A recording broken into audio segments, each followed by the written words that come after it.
Good evening, dear women. Good evening.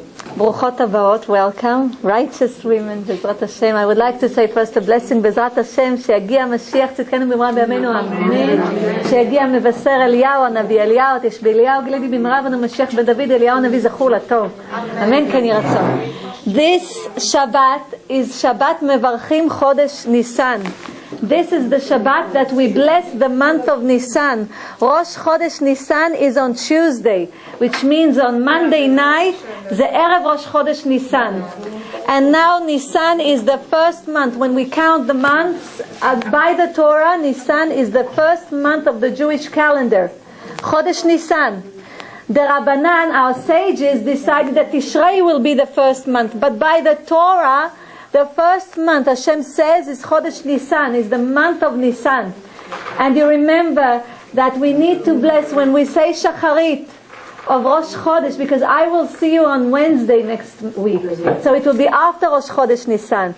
So remember every time, every Rosh Chodesh, in Shacharit, when we say Musaf of Rosh Chodesh, we say the Musaf of Rosh Chodesh, you need, when you say Baruch Ata Hashem Mikadesh Yisrael V'Rashei Chodashim, when you say Baruch B'Musaf, Baruch Ata Hashem Mikadesh Yisrael V'Rashei Chodashim, you need Lechaven, you need to think when you say the word Hashem, when you say over here the name of God, you need to see in front of your eyes the right name of God.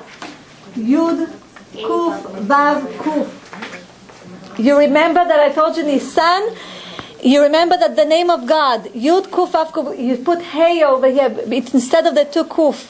But I need to wipe the board, so I write it with Kuf.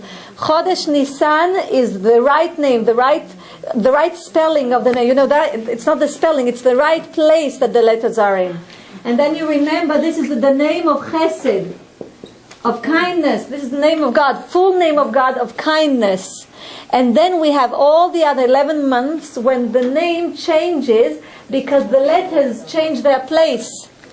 But Nisan is the first month, so Nisan, Bezrat Hashem, the name of God, you should see in front of your eyes, Yud, Hey, Vav, Hey. That's what you need to see in front of your eyes. You won't say the word, the letters, but you will see it in front of your eyes when you say the name of God over here, B'Musaf Shel Rosh Chodesh. And then Bezrat Hashem, you have prosperity in income, B'Parnasah, and health, and everything that you wish for yourself. Because I already told you, it's written, the Bnei Saschar, Zchutot Hagan Alenu says, why do the children of Israel daven to Hashem, and the davening, and their prayers are not answered? They are not answered because they do not know the right name of God for the month. So when you say Musaf Shel Rosh Chodesh, it's on Tuesday morning. Musaf Shel Rosh Chodesh. When we have Rosh Chodesh, we have Shacharit, and after that we read from the Torah, and then we have Musaf. So in Musaf, in the Tfilat Shmona Esrei, in the prayer of standing, you should lechaven Yud Kuf Vav Kuf. Okay? Remember, that's not really Kuf. You should lechaven Hey instead of that.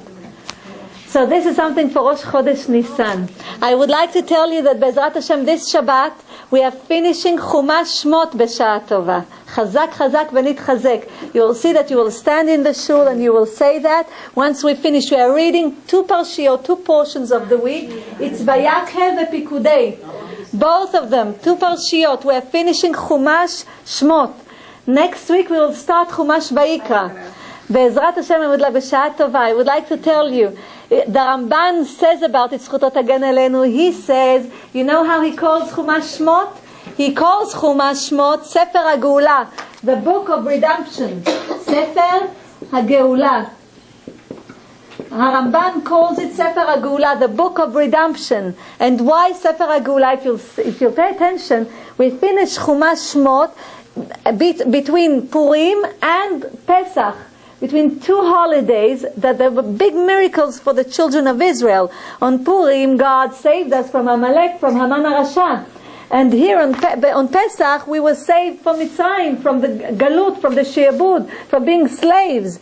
So Rambam says this is the book of redemption. We finish it exactly between two big holidays, that they are redemption for us. One is that the children of Israel were saved from Amalek, and the other one, we went out of Egypt. I would like to tell you, dear women, all the lessons that we studied in Chumash Shmot, in the book of Shmot, you remember all the lessons, and if you wrote things, take it with you when you read the Haggadah. And then say Dvar Torah when you read the Haggadah, because we went through Yetziat Mitzrayim. So you have Dvar Torah to say. All of the Haggadah is about Yetziat Mitzrayim and the 10 plagues. So when you sit, dear women, righteous women, don't forget to say Dvar Torah from all the things that you wrote about the Haggadah. It's a big blessing, it's a big mitzvah to say Dvar Torah. So everything that you wrote, take out from the book of Shmot, and just remind yourselves, and then say Dvar Torah. Pick something and say Dvar Torah over there. Around the table, when you read the Haggadah, Bezrat Hashem. Amen. So now that we see that we are finishing the book of redemption, and you know that it's written that Benisan, Bechodesh, the month of Nisan, Benisan Nigalu, in the month of Nisan, God saved them, and Benisan Atidin Ligael, and also in the month of Nisan, Bezrat Hashem, God is going to save them. So we have the Chodesh of Nisan coming on Tuesdays, Bezrat Hashem, that Mashiach Yageh b'mehera b'yameinu, Amen, and God will give us a redemption right now, Bezrat Hashem. Now let's start. It's written, Vayakhel. I'll just wipe the board here.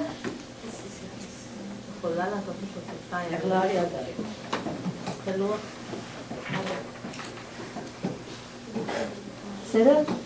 את רוצה לזוז עם הכיסא קצת?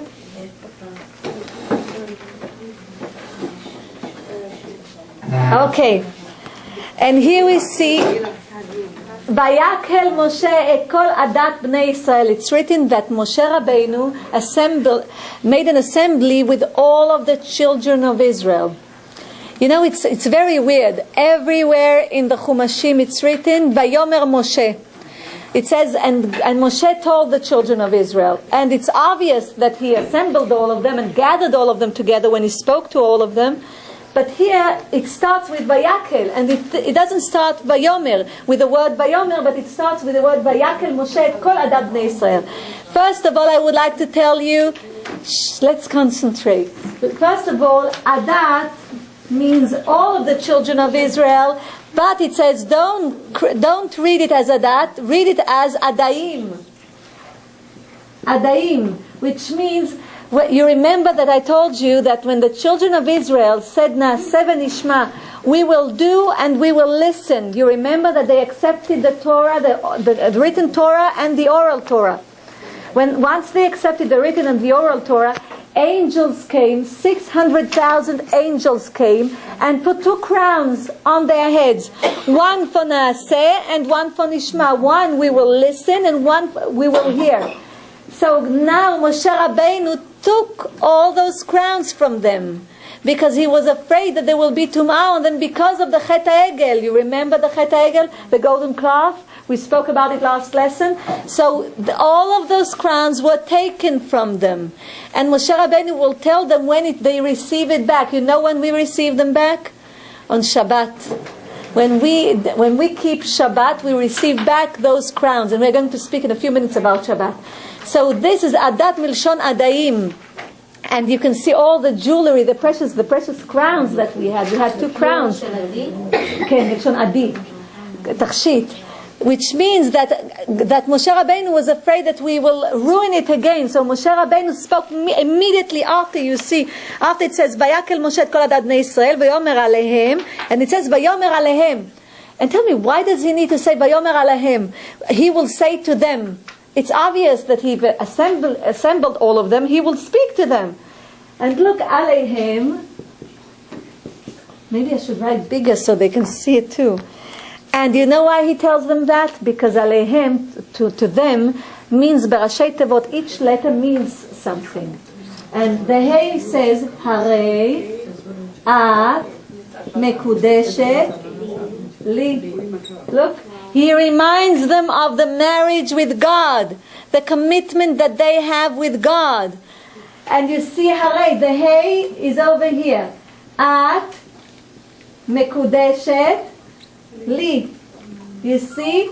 That's the commitment to Hashem. That's why everywhere you see, Vayomer Hashem el Moshe lemor, daber alehem. You see alehem, God reminds us that we have a commitment towards Him, like a husband and a wife. Because Harei at Mekudeshet Li. This is how we make a kiddushin between a husband and his wife, between a groom and a bride. You understand? Look how beautiful it is. And then it says, אלה הדברים אשר ציווה השם לעשות אותם 6 ימים תעשה מלאכה וביום השביעי יהיה לכם קודש שבת, שבת שבתון. Then he says that the 7th day will be for rest. It will be holy. It's a holy day. We're going to speak about it. So on the 7th day we are going to receive back the crowns, Bezrat Hashem, if we keep Shabbat. And the question is, why does he say, Vayakhel Moshe et kol adad bnei Yisrael? And it says that there's a big midrash about it, and it says like this, the הקדוש say, במעשה שעשו ישראל את העגל ומתו כל אותם האלפים התחזק מאוד כוחו של מלאך המוות. This is what the Zohar says. It says, because of the golden cloth, the power of the angel of death became so strong, because there were thousands that died. You remember 3,000 people died. So he says, and you remember that he told Moshe Rabbeinu to Leviim, it doesn't matter if those are your friends or family, you have to kill them. So because of that, the strength of and the power of Malach HaMavet, of the angel of death, became very stronger. He became stronger. So it says like this, אילו המתינו ישראל למשה, לא היו עושים מות או מעשה, לא היה מלאך המוות שולט בהם. And I told you, it says that if they waited and for Moshe Rabbeinu to come down from the mountain, the angel of death would pass away. That's it. God is going b'shachat. He is going to kill the angel of death. But, and also all the nations couldn't touch the children of Israel. But then, you know, always when we get a gift from God, we get a gift from God. And when we know that we don't know about it, because it comes from heaven, it's spiritual, and we don't know, but who knows about it? Malach HaMavet, the angel of death, which is also the prosecutor, Shua Mekatrego Satan, and he's also Yetzer Hara, he's also the bad spirit. He has 3 jobs. So he knows about it. Once he knows about it, he tries his best that this person won't get the good things that God wanted to send him. So he comes to that person and makes him do an avera. He makes him do an avera. So that's what he did with the children of Israel. You saw last week, he spoke about it. That's what he did. He showed them the coffin of Moshe Rabbeinu like he's dead. He confused the world, and he made fog and darkness. He made everything in his power that the children of Israel will think that Moshe Rabbeinu passed away. So you can see over here, the Zohar HaKadosh says, if they would have waited for Moshe Rabbeinu, then, Baruch Hashem, Mashiach, it's the days of Mashiach. That's it. It's the end of the world. It's in a good meaning. Everything good would have happened to us, but it didn't, because they did the golden cloth. So it continues and says, שכן כתוב, and in פרשת כי תישא it's written, והמכתב מכתב אלוקים הוא חרוט על הלוחות. It says, and the letter, מכתב, the meaning is the tablets. They mean the tablets. And the tablets are written with the hand of God. That God written every charut, which means He wrote every letter on the tablets. So it says that Zohar HaKadosh says, don't read it charut. Don't say charut, written. Engraved. But engraved, but read it as cherut, which means freedom. Cherut. Don't read charut, engraved. Read cherut. You see only the nikud. I already told you, remember that the letters are the body. Yes. And the nikud and the dots inside, the Hebrew nikud inside, is the soul of the letters. It changes everything. So this the clue. Don't read charut, but read it cherut, which means freedom. It says from the Zohar Kadosh, it means that God wanted to tell them that by receiving the tablets, they are going to be free. Free from whom? From Malach HaMavet, from the angel of death. But they did not receive it, because they did not wait patiently for Moshe Rabbeinu to come down from Har Sinai. And then it says, ומאחר ואותו מוות נגרם מחטא אדם וחווה, and because the death came because of the first man and Chava, they are the cause of the death in the world, because they brought it in. It says, נכנס מלאך המוות בין הנשים דווקא. The angel of death goes in between the women. Listen very carefully. The angel of death goes between the women. Wait, I'll explain. בגלל שחווה פתחה בחטא ופתתה את אדם. Because Chava started the sin, and she seduced Adam to eat from Etz Hadat. So it says, because of that, the angel of death is in between the women. And I want to give you an halacha. I wanted to start with this because I want to give you an halacha inside all of this. So it says, the Zohar HaKadosh continues. I'm telling you things from the Zohar HaKadosh. It continues and says like this: שרוב בני האדם מתים לפני שהגיע זמנם. Most of the people on earth die before their time. Isn't that weird? There's another thing. The Gemara says that once two rabbis went into the graveyard. We call it Bet HaChaim, because for us, well, you know why we call it Bet HaChaim and not a graveyard, Bet Kvarot, Bet HaMavet? Because for us, life only starts then. Because everything that has an ending has a beginning. You will see everything that we do, everything that has an ending has a beginning. So never feel depressed when you see that something ends. Even if it's good, something better will start later. Everything that has Bezat Hashem. You'll see even every month that we finish, and everything goes by the beginning, because the root of everything is in the beginning. For example, if you have a root of a tree and you plant it, it knows all the DNA, everything, all the genetic code of the tree. It has everything in it. So the beginning has everything in it, but also the end has everything that already passed away, already was. So it also has everything in it. Do you understand? So both ways they have everything. So everything goes by the Rashit and the Acharit, by the beginning and the end. That's why when we end the year, what do? We do tshuva. We have Chodesh Elul that we do tshuva, we pray, we daven, we say slichot, and then at the beginning of the year we also do tshuva. We have Rosh Hashanah, Aseret Yemei Tshuva, the 10 days of tshuva between Rosh Hashanah and Yom Kippurim. We also do tshuva because everything goes by the end and the beginning. Do you understand? It's the same thing. So now we see that it says that most of the people pass away. Derech Hagav, it says, it started something, but Gemara, it says that there were two rabbis that went to Bet HaChaim, and one rabbi told the other, you see, 99% of the people that are buried over here are buried because of Ain Hara, because of an evil eye. That's what he told. The one rabbi told to the other. And I would like to continue. It says, רק בגלל שאינם יודעים לשמור על עצמם. Most of the people pass away before their time because they do not know how to protect themselves, how to keep themselves from sins. כי בעת הלוויה, listen very carefully, once we do a levaya, when a person passes away and we go to the levaya, כשמוציאים את המת לבית הקברות, when we take the dead person to the בית הקברות, to the graveyard, מלאך המוות נמצא בין הנשים. The angel of death is in between the women. Yes, women, listen. ושואל הזוהר הקדוש, and the Zohar HaKadosh asks, why? למה דווקא בין הנשים? Why in between the women? ועונה, כי כך היא דרכו של מלאך המוות. This is the way of מלאך המוות. Why? מיום שפיתתה היא חווה את אדם, from the day that Chava seduced Adam, and because of that death came to this world, מלאך המוות goes in between the women. And I would like to tell you something.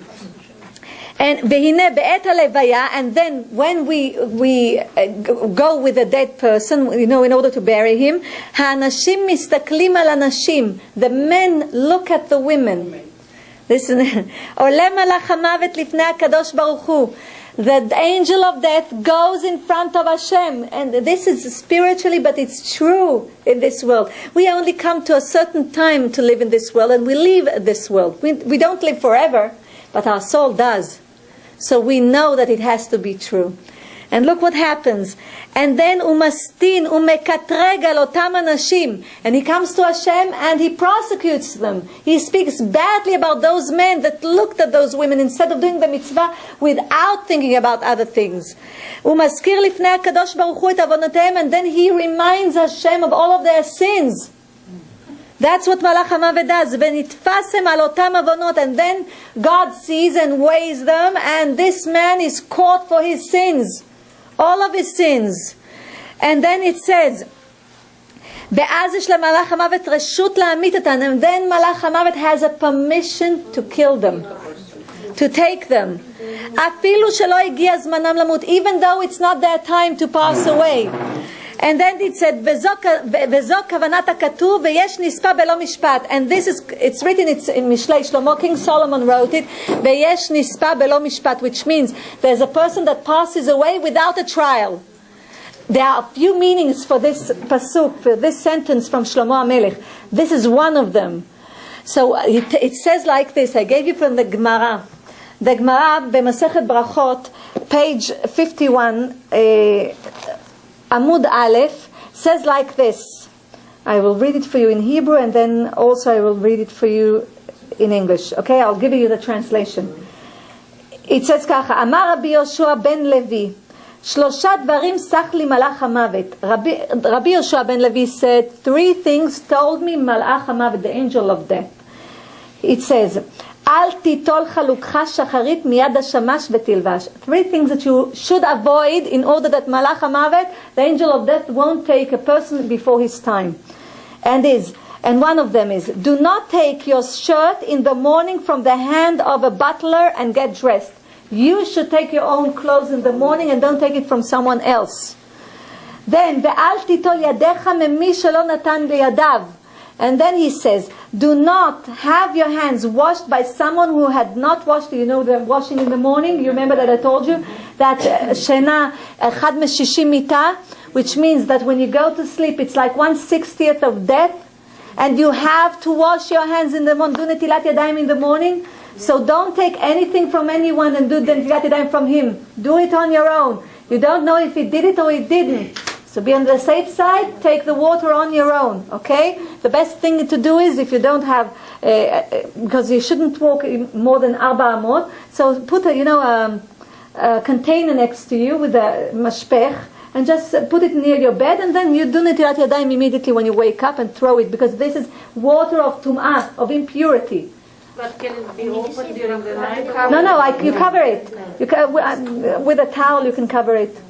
Okay, you cover it and put it near your bed, and then do the netilah. What's the second one? The second one is the netilat yadayim. So don't take water from a person that did not do netilat yadayim in the morning. The shirt. Don't take the shirt from your body. The shirt from which means don't take from anyone your clothes in the morning. Dress it on your own. Yes. Okay, and the third thing, listen very carefully. And the third thing, ve'al ta'amod lifnei anashim b'sha'ach shechozrot min hamet. Minamet. Listen very, and it says, do not stand in front of women when they are returning from a funeral. Which means when we go to a funeral, if you love your husbands, your boys, your sons, everyone, don't stand close to them. You know, sometimes there are one that makpidim, and they don't let women come very close to the place where they bury a person, because the men should pray over there, and the women shouldn't make them think about other things. So you should be far away from the men. It's not good for women to mix up with men near the grave. And after that, when they go out of the funeral, do you understand? When you go out of you do Netilat Yadayim, that's it. Okay? But all the way, when you bury the person and you go out, you shouldn't mix with the men. Does it apply only by the graveside or other places also? Other places. When we speak lo le'arvev nashim, it means also when we have a party, we shouldn't have mixed it. Because I already told you last lesson. What happens? Sorry, is what she meant other places, like over here. Yeah, any other bury place. someone. No, any other place. Yes. Weddings, parties, anyway. I'll explain why. I explained it last week. Listen, dear women. Today it's very hard. To tell you the truth, today it's very hard because we do not know all the rules. Why do we not mix with men? We do not mix in order not to make them think about bad things. You know, when a woman shows herself and she is not snua, and she shows herself, what happens? Other men, listen very carefully, that look at her and have bad thoughts in their mind, their sins are upon her. It's not only upon themselves. When she comes to heaven, everything is listed to her. It's on her cheshbon, exactly. All her sins. If they can see her breasts, if she was not snua, everything that she made a man, even if she didn't mean that. Yeah, everything that she made a man look at her and think about things that he shouldn't, this sin comes to her. But if she does tshuva, all those sins, I told you already, if she does tshuva, and she covers herself, you know, I always tell young women, they do not need to show themselves. They would like a boy to like them because of what they are, who they are. You understand? Because they are smart, they're intelligent, there's something to speak about with them, and they could be very nice looking also with tzniut, when they are covered. They shouldn't think about making a man look at them, because when a boy looks at them only because of how they look, it means that he's not serious about them. That's why it's very important to tell our daughters that. It's very important that our daughters will understand that they want a man, a boy that will respect them, that will think more than how they look like. Because once they get married, that's it. It's enough. It means the way that you look is not enough anymore. It's what you have inside, and with this you live through all your marriage, all of your life married to that person. So that's one of the reasons to do mechitza. Yes, better. Mechitza is very important. So the men should concentrate on their prayers. The men should concentrate on their prayers. That's why there's a mechitza. That we women will concentrate on our prayers, and they will. You cannot make mechitza. I'm sorry. Everywhere you cannot make mechitza. No, she spoke in the shul. Yes. No, not every. You walk in the street. There's no mechitza. But then you should have a clean heart with Hashem, and then you won't have bad thoughts. No, you can't do. But with the places that you can, for example, when you marry your children, or you have parties, or you do mechitza, that's how it should be. You understand? Because when you dance, you don't want the men to look at you. That's the only thing. That's his problem. It's not yours. You understand? That's his problem. If you covered yourself and men look at you and have bad thoughts, it's their problem. Do you understand? You shouldn't do something to make them. But if you covered and you are going on your way and someone looks at you, it's his sin. Do you understand? Okay, let's continue. I wanted to tell you, and it says, and do not stand in front of women when they are returning from a funeral. And why? Because Malach HaMavet says, the angel of death says, מפני שאני מרקד ובא לפניהן בחרבי בידי. It says, because I dance and come before them with my sword in my hand. ויש לי רשות לחבל, and I have a permission to harm those who I meet. Do you understand? It says that the angel of death is dancing in front of the women. He's just waiting for the men to look at them. Because he has the permission then to take whoever he wants. He goes to Hashem, prosecutes, and for him, to go from here to heaven, back to Hashem, it's not, because it's spiritual. There's no distance. So we need to take care of that, and Bezrat Hashem, lishmo al zeh. So you will ask me, so maybe it's better. Excuse me, the Rebbe Lubavitch usually used to say, we heard from Yocheved never look in the eyes to the men in a funeral, in a cemetery. Even when we go into the yard side of the Rebbe, or when I'm coming to the cemetery, to the oil of the Rebbe, Yocheved used to say, don't look to the men. Especially outside, yes. when we're going inside, even if it's a male, any rabbis or anybody, don't look at them. Look on the floor, and then that's how. Exactly from the same reason. בדיוק מאותה סיבה. Exactly for the same reason that just gave you in the Gemara. Do you understand? Exactly from the same reason. And שמעתם מקרים women got hurt after שבעה or during or something? Because I had it and I heard so many stories. Women, I'm talking about men. Yeah, but like women get hurt because of men look at them or men sin through them. Do you have any... לא, רגע. What I said now, he prosecutes the men that are looking at the women at that time. Mavina? Not the women, the men. But when do the women are prosecuted? When they go up, when they give the neshama. Then HaKadosh Baruch Hu, בראש השנה וביום כיפור, then HaKadosh Baruch Hu weighs all their sins. Do you understand? Then he weighs the sins. If you cause the person to sin, that sin is on your head too. Not only his. ומי שמחטיא את הרבים, the one that causes, לא מספקים בידו תשובה. He who causes the others to do sins, he can't do תשובה. Hashem doesn't let him do תשובה. So in that case, models will have very hard time up there. Maybe they don't know, אבל הם צריכות להבין שיודעת. קודם כל, we start with the children of Israel. We should give an example. Do you understand? It depends on us. First, it depends on us. Let's continue, dear women. Last question.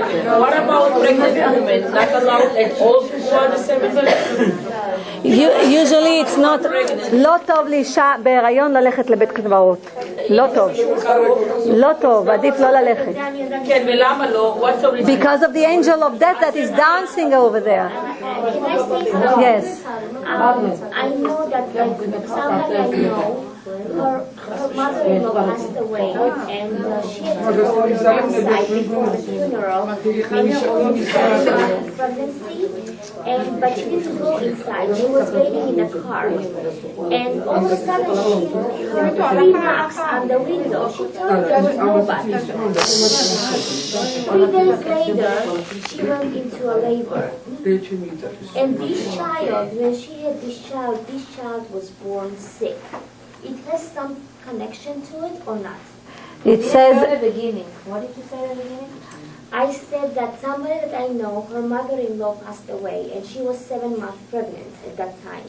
And she was sitting in the car. She didn't go into the park side for the funeral, but she heard some kind of 3 knocks on the window. When she turned, nobody was there. 3 days later, she had a baby, and the baby was born ill. Not mentally, but physically, severely ill. So, does it have some kind of connection because she was there and she was pregnant? She didn't go in. Aval, it's not good. It's not good for women that are pregnant to go into the graveyard. Don't go to funerals. Women that are pregnant, it's better because I told you, Malach HaMavet, the angel of death, is dancing before the women. אבל בכלל אומרים שלנשים אסור הרבה ללכת לבית קברות. לא, צריך יותר טוב להתרחק ולא ללכת. Okay, let's continue, dear women. You will ask me, it says, let's concentrate. It says, אמר רבי אלעזר, אם כך, יותר טוב לאדם שלא ילווה את המת. Then it says, Rabbi Elazar says to Rabbi Shimon Bar Yochai, he tells Rabbi Shimon Bar Yochai, then it's better for a man not to go and to go with the dead, ללוות אותו. To go to a funeral, he says. So listen, כך לא יבוא לידי סכנת נפשות. This is how he won't come into danger. אמר רבי שמעון בר יוחאי, זכותו תגן עלינו, סד רבי שמעון בר יוחאי, it says, לא אין הדבר כך, כי כשאדם שומר על עצמו, if a person, God forbid, don't say that, because it says when a person takes care of himself and keeps of himself from sinning, he says, ואינו מסתכל על נשים, and he doesn't look at women, בשעת הלוויה, on the funeral, he says, ראוי הוא לאריכות ימים, he gets a reward for that. God gives him longer life. That's the reward, it says. And then it says, this is exactly the opposite of קיצור ימים, of dying before your time. And then, וכל שכן לעולם הבא, it says, כיוון שמצוות לימוי המת היא אחת מן המצוות שאדם אוכל פירות, the mitzvah of going to a funeral is one of the mitzvot that we say about it, שאוכל את פירותיהן בעולם הזה והקרן קיימת לו לעולם הבא, which means the fruits of this mitzvah he gets in this world because he went to the funeral, and then the big zchut he gets in the next world for it. Do you understand? So Rabbi Shimon Bar Yochai says it's a big mitzvah to do that. But you need to take care of yourself, and you need to see that you won't sin, God forbid. That's part of the things, you understand? That's why it says that, God forbid, women should stay away in funeral from men. So God forbid there won't be any sin made there. And then I told you it's written Sheshet Yamim.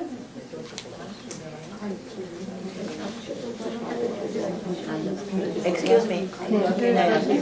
Yes. I'll just write it. Sheshet Yamim Te'aseh Melacha. In Georgian minhag, Yes. we have this minhag. We never go to cemetery on funeral. We just go to funeral house, and that's it. Women. Yes. Never. Yes. They are. Go to cemetery. There's some rabbis that tell. There are some rabbis, אלה שמקפידים, like Bet Shammai and Bet Hillel. So the same thing. There are some rabbis that say that it's better that a woman won't go at all to a cemetery. Yes, there are some rabbis that say that. But if you do go to a cemetery, you should just see to it that you are doing the right thing, okay? To keep the children of Israel safe. You can go just happy. לא, אבל אסור להתערבב ביניהם, כי מלאך המוות מרקד לפני אנשים. הבנת? אסור להתערבב ביניהם, הם צריכים להישאר במרחק ועד במרחק. כן. I have a neighbor, a rabbi, said that even it's a כל כך מחמיר for a rabbi about going to cemetery that she didn't go to the cemetery of a funeral of her own father. She said that שאסור ללכת, she didn't ever go to the cemetery. כנראה. I remember a Rebbe's son, a Yocheved, used to read Tehillim there, stay away and read Tehillim. Yeah, זה לקברות צדיקים. Right. She went to a tzaddik. She went to the Lubavitcher Rebbe and then she davened over there. Yes, this is for tzaddikim. We go also to Rabbi Meir Baal HaNes. We go to קברות צדיקים בציונים בארץ גם. We do that, but we shouldn't mix with men. Okay, we stay in our place, we do not look at them, we come to daven and to ask help, that they will speak for us in front of God, of the throne of God. They will be Melitzei Yosher, they will speak good for us. I know you're translating it. That father's funeral, she was not allowed to go by the halacha. By halacha she's allowed to go to her father's funeral. אבל יש מחמירים, עוד הפעם, יש מחמירים, it depends on her rabbi what he told her, you understand? What about dress, like somebody dress you? Why is it allowed? In the morning, you shouldn't take your clothes from someone.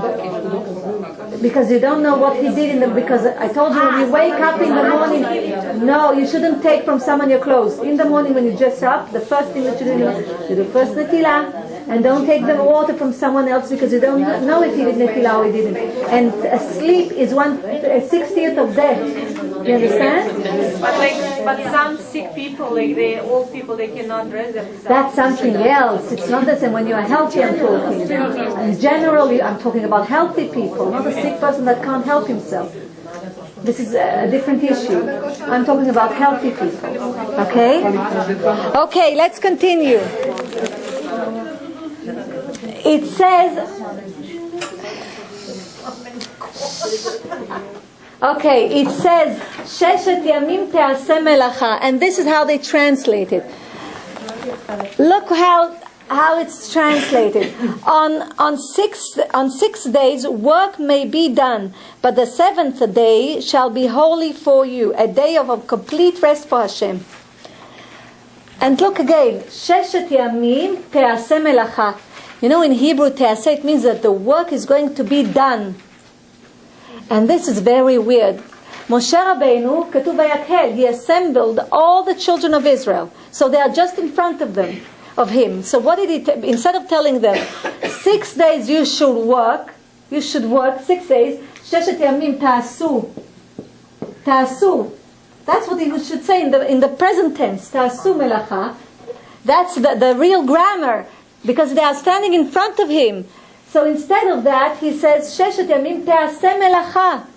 And the Lubavitcher Rebbe, Zechutot HaGen Elonu, says about this something beautiful. What does it mean, Te'aseh Melacha? It means that in the 6 days that you have a mitzvah, all of us have a mitzvah to work on the 6 days, but as we have a mitzvah to rest on the 7th day and to keep Shabbat, we have also a mitzvah to work 6 days in the week. Now it says Te'aseh. It says Te'aseh means that the work is going to be done for you. It says that if you remember that God wanted you, Yagia kapecha ki tochal, it says, Yagia kapecha ki tochal, which means the work that you do with your hands, kapecha, it's your hands, this is kaf, this is kaf. You see? This is kaf. This is my hands. This is kaf and this is kaf. Yagia kapecha ki tochal. What you do with your hands for the 6 days, this is what you're going to eat.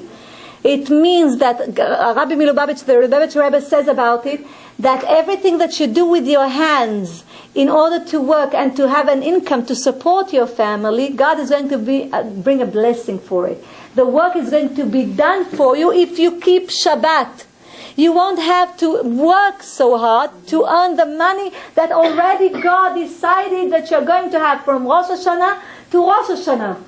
It says that even if you think that you're going to work harder during the day, or if you think that you're going to work on Shabbat and you'll gain more money, it's a false thought, because God already decided how much you're going to have. Rosh Hashanah, God decides how much income you're going to earn. And the exception is the holidays and the yeshivot. Yamim tovim v'yeshivot. If you want to do lehader b'mitzvah on holidays, כמו Pesach, Sukkot, וכולי, Rosh Hashanah, you want to lehader b'mitzvah, to do more extra, God will give you. If you want to put your children in a yeshiva, God will find a way to help you earn enough money, so that someone will give you money in order to put them in the yeshiva. But you need to want, because it says you need the will, you need to make the effort. It says, God says, open for me chodah shel machat, the top of a pin. If you open, and I will see that you are making a true effort, that your heart and your mouth are even, and I will see that, and I will open a path that carriages and horses will go through. I will show you the way, and it is true. I can tell you from experience. I have 3 children שיהיו בריאים ויבדלו לכם ארוכים in yeshivot. I can tell you it's true. So I have to tell you this is. So it says like this. Sheshet Yamim Te'aseh Melacha. So the Lubavitcher Rebbe says, it means that you should work with your hands, Yagia kapecha, but you shouldn't give all of your soul for that work.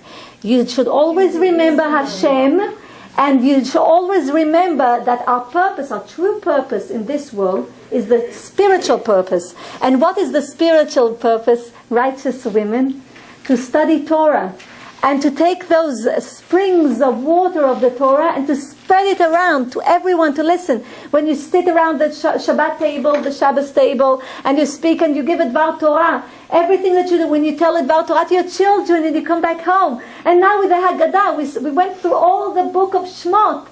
And you have everything. We spoke about the plagues. We spoke about Makat Bechorot. You remember the plague of the firstborn. We spoke about everything. You can give it Dvar Torah. All of this is really the truth of this world. This is the emet, the truth. Everything that you see, all our physical world, the cars, the houses, the envy, the clothes, the riches that we have in this world, everything, all of this is false. This is from Yetzer Hara, that we will think that this is the important things. No. We need to support ourselves in order that we can sit down and study Torah conveniently. Do you understand? It's not vice versa. It's not the opposite way. We go and work, not because when a person passes away, he doesn't take anything with him. Everything stays in this world. All the money, all the riches that he earned stays in this world. Nothing goes with him. You know, it says the Chafetz Chaim was in a city in Russia, and it says that he heard that in that city there was a person that had a factory. He was Jewish, and he used to make the factory work also on Shabbat. And he used to have Jewish workers, and he made them work on Shabbat too. So the Chafetz Chaim came to him and he told him, listen, you shouldn't do that, because it's written in Parashat Vayakhel that 6 days you should work, but then on the 7th day you should rest. Kodesh Shabbat Shabbaton LeHashem, which means this is the day that you shouldn't work. So he says, do you listen to yourself, Rabbi? He says that person told him, the owner of the Bet Charoshet of the factory, he says, listen, I earn each day 4,000 rubles. And you want me to give up the 4,000 rubles that I earn on Shabbat? He says, listen very carefully. This is temporary, because God said that Sheshet Yamim Te'aseh Melacha v'biyom hashbi'i Shabbat Shabbaton LaHashem, which means you shouldn't work on the 7th day. And if you will continue, you may lose everything that you have. So he said, Rabbi, he started mocking the Rabbi, Chafetz Chaim. He started mocking the Chafetz Chaim. And he told him, Rabbi, really, truly, because of one sentence in the Chumash, you're telling me to stop my earning from Shabbat? And the Rabbi said, yes. And he did not listen, and he continued. And then there was the מהפכה. איך אומרים מהפכה באנגלית? Revolution of the Bolsheviks. And they came in and they took all the factories, took hold of all of the factories. That factory owner barely ran for his life. He barely had his life, but you know what? He did tshuva. Because it says that he wrote a letter to the Chafetz Chaim and told him, dear Rabbi, I am so sorry. What you said was true. And one sentence in the Chumash does rule in this world. It does. It has a lot of weight, which means mishkal, mass in this world. A lot of power in this world. And he barely went out of it alive. So you see that one sentence in the Chumash is very important. So tachshavu, every word, every nikud, every dot that we have in the Chumash is very important. It says a beautiful thing, you know, when you respect Shabbat and you Bezrat Hashem keep Shabbat, it says that God gives you a siyata dishmaya, which means God gives you help that all of the other 6 days you will have work and you will have exactly the money that you need. You remember I told you a lot of stories about people that live from today to today, from today to the next day. That's it. Every day is a different world, because they say, thank you God that I live today.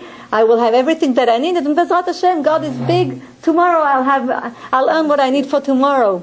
So I would like to tell you, it says there are 3 shlosha meidim ze al ze. I didn't bring all of the Gemarot. Some of them I just wrote things in my notes. It says shlosha meidim ze al ze. It says 3 are testifying about each other. And it says Israel ve'akadosh baruch hu meidin al Shabbat. It says that Israel and the children of Israel and God, they testify about the Shabbat. And what do they testify? That the Shabbat is Yom Menucha, is the resting day for Hashem. From what did he rest? What did he rest? What did he do all the 6 days? So it's created the world. How did he create the world? By mouth. Exactly. He rested with his mouth. Excellent answer. In 10 מאמרות נברא העולם. In 10 sayings, the world was created. So on the 7th day, he rested from the sayings. That's it. It means that there are rabbis that say that on Shabbat, we should rest from speaking divrei chol. We should speak only things that are holy. Not, God forbid, speak things that are not holy, because after that it says velosh tevaru esh bechol moshvotechem biyom haShabbat, and don't light fire anywhere you are. Doesn't matter if you're in Israel or outside Israel on Shabbat. And it means, if you look at the moral things, it means don't light fire, don't fight with each other, because you are together in the shul and you have time to slander, and you have time to speak to each other, and you have time to tell each other what happened and what she did and he did. Don't do that on Shabbat. Lo tevaru esh. You shouldn't slander each other, God forbid, on Shabbat. And when they read from the Torah, you should be silent and listen. God forbid, you shouldn't say any word. Once they read from the Torah, you should not speak. You are forbidden to speak. You are forbidden. You know it's a big sin. It's a big sin if you speak during the reading of the Torah. It's a big sin. I'm telling you that, and you should spread it out. It's a big sin to speak during the reading of the Torah. בגלל שהם קוראים מהתורה של הקדוש ברוך הוא ואת אמרת נעשה ונשמע. כולנו אמרנו. וצריך לכבד. You know, I'll give you an example. You asked a good question. I have to give you an example. I want to give you an example, please. Listen very carefully. If you would have known that the king, okay, let's say that United States king, let's say the president of the United States is calling to see you, okay, and he wants to tell you something. He has a letter to read in front of you. Won't you dress nicely? Won't you come in? Won't you come in and listen very quietly? You wouldn't even say a word once you're listening to him, wouldn't you?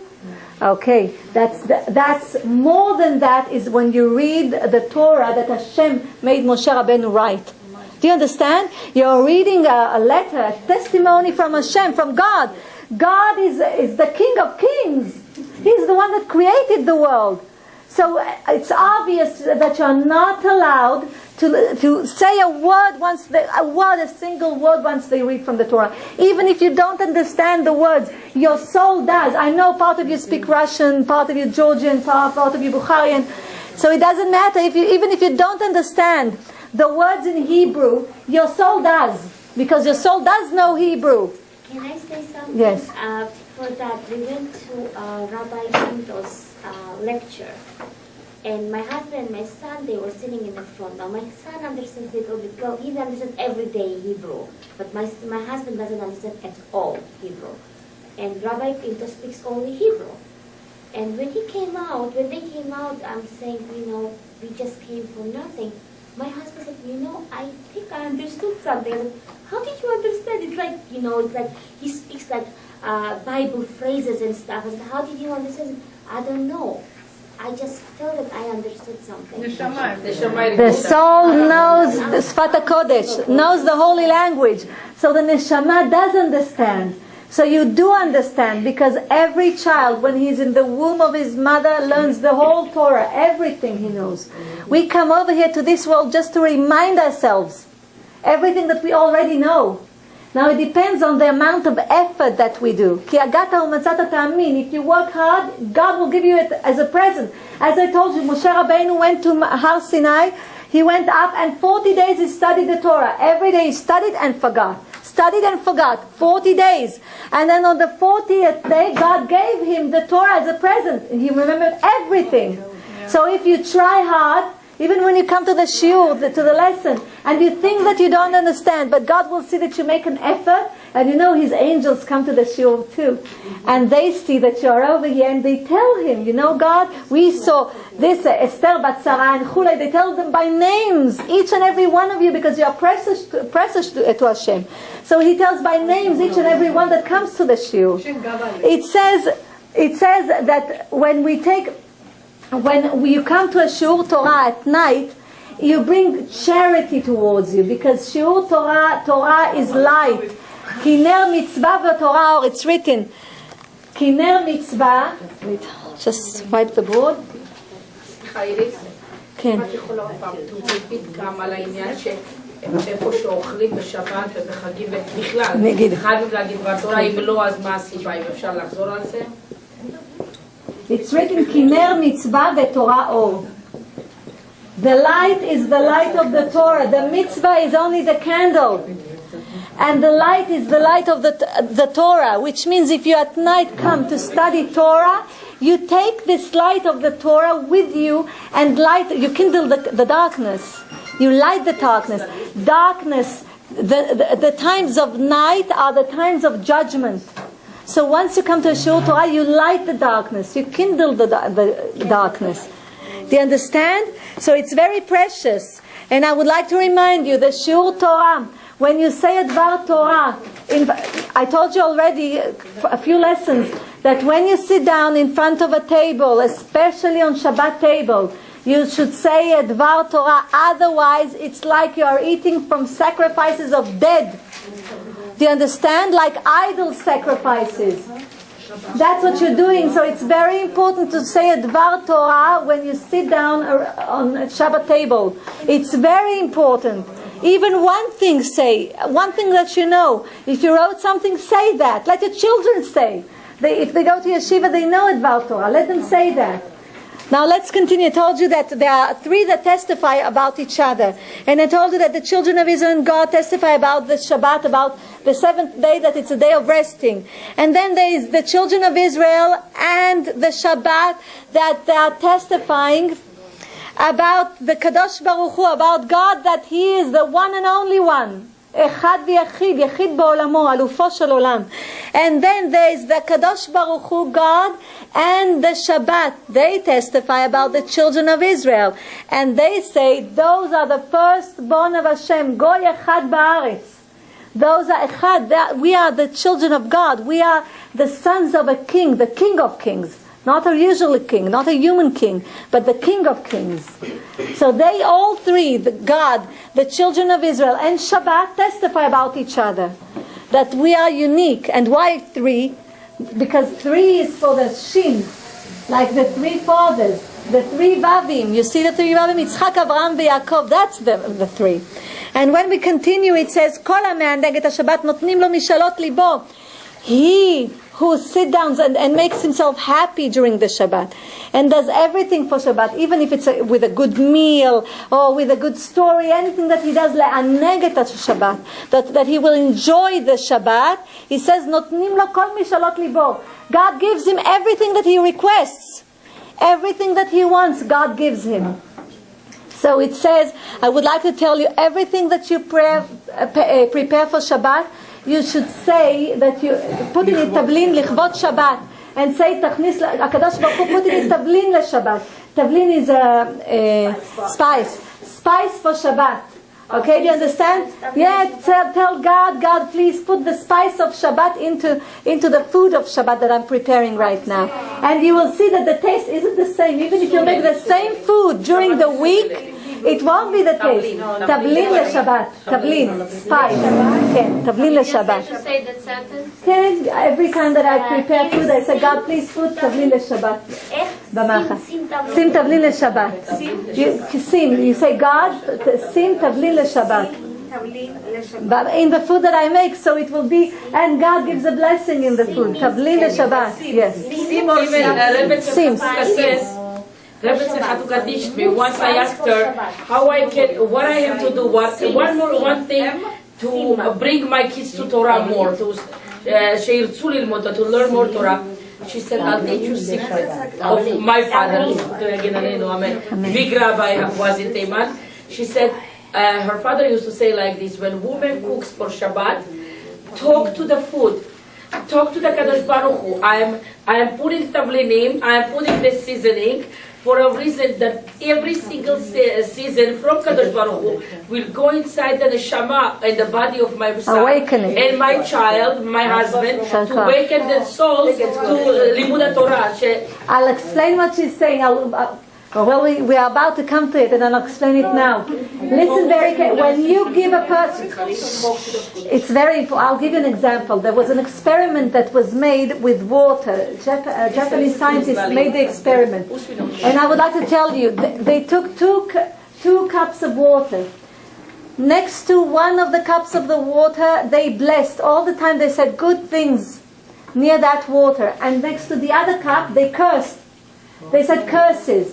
And then they looked and they put the 2 cups of water in the freezer. And then they looked with a microscope to look, after it freezes, to see the shape of the crystals. The shape of the crystals with the water that always were the people blessed around it were beautiful shapes. I don't have the pictures here. Maybe I'll bring it to you so you can see. But the shape with the water that was cursed all the time, everything was crooked. All the crystals were crooked. Yes, they didn't have a beautiful shape like they should have had. Crystals of water, it's like snow. They didn't have the beautiful shape of the crystals. It was broken. It wasn't all together. Yes. Now I would like to come from them and explain what she said right now. Can I just add? Yes. Like when you bless with right the bracha, it's going to be like crystallized with the King David like star. Yes, The star of King David. Mishal Koach.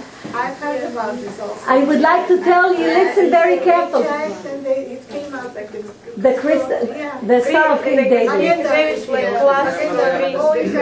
crystal. And you know that the Magen David of King David has all of the letters inside of the Aleph Bet. In the Magen David. Maybe I'll bring it later, I'll show you. But let's continue. I would like to tell you why when you prepare food, for example, if a person is very angry,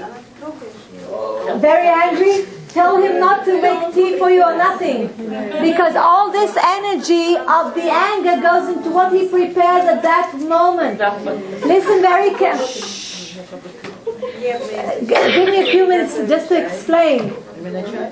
The energy of a person, goes into what he prepares and what he does with his hands. I told you why with the hands. Because both of our hands are Haim. You see? The Hay of Hashem.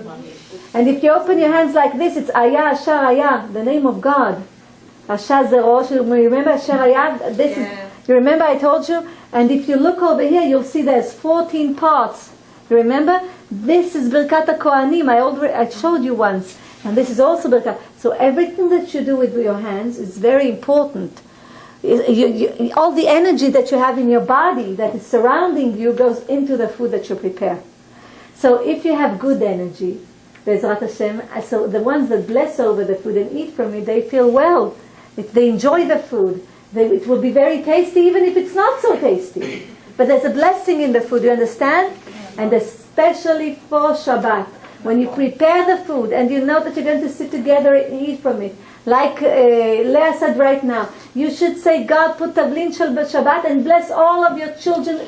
Like she said, you should, like the Rabbanit Chatuka said, you should speak to the food. Why do you need to speak to the food? Because all that energy goes into it.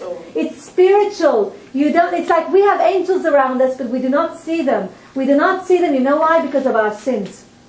So our soul can't see them because it's like a diamond when it's inside the ground and it's full of dirt around it. But then you need to clean it and you need to make it glow again. So this is the same. The soul is the same. When she comes to this world, it's clean. It doesn't have any sin on it. But then during the time that we live over here, God forbid, we gain a few sins here and there. I hope it's only a few. We gain here and there a few sins. And those are the covers of the soul. And what happens is because we have covers over the soul, we can't see the spiritual world.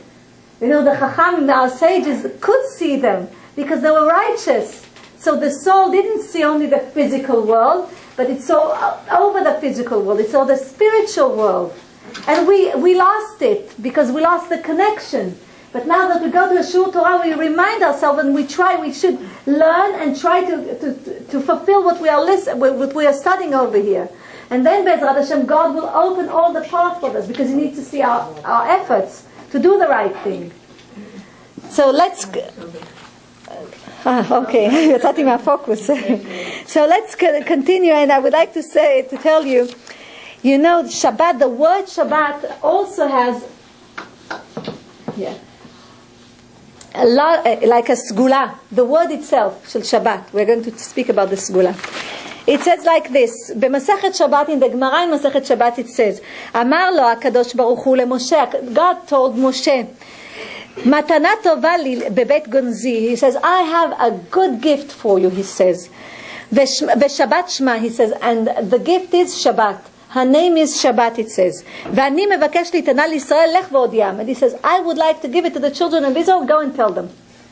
Now think, if we, God forbid, do not keep Shabbat, it's exactly, I'll give you a parable, it's like a groom that wants to get married to a bride, and he gives the gifts. And what does she do? She takes the gifts and she gives it back to him. What does he understand? I don't want you. I don't want you, exactly. I don't want your gifts and I don't want you. If she doesn't accept his gifts, she doesn't want him. I'm not thankful. She doesn't want him, or she's not thankful, exactly. So this is the same thing. God says, I have a gift under my throne. I have a gift, and the gift is Shabbat. And He tells Moshe, go to my children, my precious children, my children, Chor Israel, my firstborn Israel, give them this gift, He says. Give them the gift. And the gift is Shabbat. And I would like to tell you what is the big gift. It's a big sgula, the word Shabbat. The word Shabbat is written Shin Bet Tav. First of all, if you look at it, it has all of three otot, all of the three signs that we have between Hashem and the children of Israel. The first sign is Shabbat. We do not put tefillin on Shabbat. This is the sign. Shabbat. Shin is for Shabbat. Okay? Bet is for Brit Milah. Okay? The Brit, that God made a sign between men and Him. Brit Milah. And the Taf is tefillin, which is also a sign between Hashem and the children of Israel. Do you understand that tefillin? That's the word Shabbat. And then we have Bet. How do we open Chumash Bereshit? Bereshit bara Elokim et hashamayim ve'et haaretz. Okay? Bet is the first letter that starts Chumash Bereshit. The beginning, in the beginning. This is Bet. It's also to remind us heaven and earth. And it's more than that, not only heaven and earth, but we have two worlds. Shabbat reminds us that we have two worlds, this world and the next world. And Shabbat reminds us the Ten Commandments, the tablets that we received. We have two tablets. You remember one of them, on the first one, that the laws between Hashem and the children of Israel are written. And the second one is the laws between the children of Israel and themselves are written. And God says this is connected. And then God, the bet is also for the body and soul, for man and women. Adam is called Adam, a man is called man, only if it's combined with a man and a woman together, then he's called Adam. And you know why? If you look at the numerical value of Adam, you look over here, Mem is 40, Daled is 4, and Aleph is 1. It equals 45. Okay? So you know what it is? First of all, Aleph, I told you, is the name of God, Alufo Shel Olam. Ahya Sharaya, it's Alufo Shel Olam, the name of God. And then I told you Aleph is 26, because when the Sofer Stam writes it, it's Vav and 2 Yudim. It's 26, the name of God. And then we have Dam, blood, which means a person is combined between the spiritual part, which is the holy part from Hashem and Neshama, and blood, the earthy, the physical body that we have from earth, which we call it blood. Okay, this is how we are combined. But then, if you look, I'll write Av. Also, a person is combined from an Av, Ve'em, from a father and mother. Okay, let's look. Mem is 40, Aleph is 1. Then we have Bet is 2, and Aleph is 1. How much is it together? This is 3, and this is 41. Together it's 44. So a person, the dam, the blood is combined from father and mother. Look, do you see that? The blood is combined from a father and mother, which means that our three are combined together in order to create a human being. The father and mother that give the human being his physical body, and God who gives him the neshama. Do you see that in the word Adam? That's why it's combined, because you see Av is 3, M 41, together it's 44 with Aleph of HaKadosh Baruch Hu, it's 45. 45 is the name of God. Yud, Kuf, Vav, Kuf b'milui otiyot. This is 45. Do you understand? Okay, תסתכלו. So you see the bet, how much it's important. So also the Lot is 45 and Geulah is 45. Yes, excellent. And Geula. I would like to tell you, wait a minute. I would like also to tell you that the Shin of Shabbat means that we have the merit of the 3 Avot, Avraham, Yitzchak, and Yaakov. Because I told you Shin is written like this with 3 Vavim. You see over here? We have 3 Vavim, Shin over here. We have 3 Vavim for Avraham, Yitzchak, and Yaakov. So we have on Shabbat the merit of our 3 fathers, 3 forefathers. And then the Taf, it's against, we have on Shabbat, we're protected from Amalek. Taf in numerical value is 400. 400 soldiers of Esav, you remember? That came against Yaakov. So look at the word Shabbat, and this is a chidush derech hagav, all of this over here. So you see over here, you see the word Shabbat, how it protects us. We have everything in the word Shabbat. So what is so important? It's written Shabbat Shema. It's written in the Gemara. Shabbat Shema. Look at the word Shema. Look how it's... If you look at the word Shema, you can see that I can write Moshe. It's the same letters. You see? And Tistaklu Shabbat, I can write also Hashem. You see Hashem? It's the same letters. You see over here? Look how beautiful it is. Look, and Moshe, and you see Shema, you see the Mem Hey. Mem Hey is the name of God. I told you, 45. Shema זה לא עין? לא, Shema. Shabbat Shema, Shem Shela, Shabbat. Shabbat Zman, Zohar Matana, Shabbat Shema. Why did Hashem say Shabbat Shema? It's enough to say Shabbat. Why did Hashem say, why did the Gemara write Shabbat Shema? Because it's a sgula to say Shabbat. If God forbid you have an impulse to do something bad, or you think if you have bad thoughts, say Shabbat, Shabbat, Shabbat, Shabbat, Shabbat, Shabbat. Even during Chol, even during the weekdays, say the word Shabbat. And why I would like to give you an example. Say the word Shabbat. It says like this: Masachet Kiddushin, page 81. It says like this. I would like to tell you a story. It says that our sages once had a prisoner. The prisoner was a beautiful woman. Now they didn't know what to do with her, so they decided they will put her in the attic of Rabbi Amram Chasida. Zchutot Hagan Aleinu. He was a righteous person. Pay attention. B'Masachet Kiddushin it says he was a righteous person, and they decided he has an attic. They will put the woman, the beautiful prisoner, in his attic. Nobody will see her, so they won't have Yetzer Hara. She was beautiful, so they put her in the attic.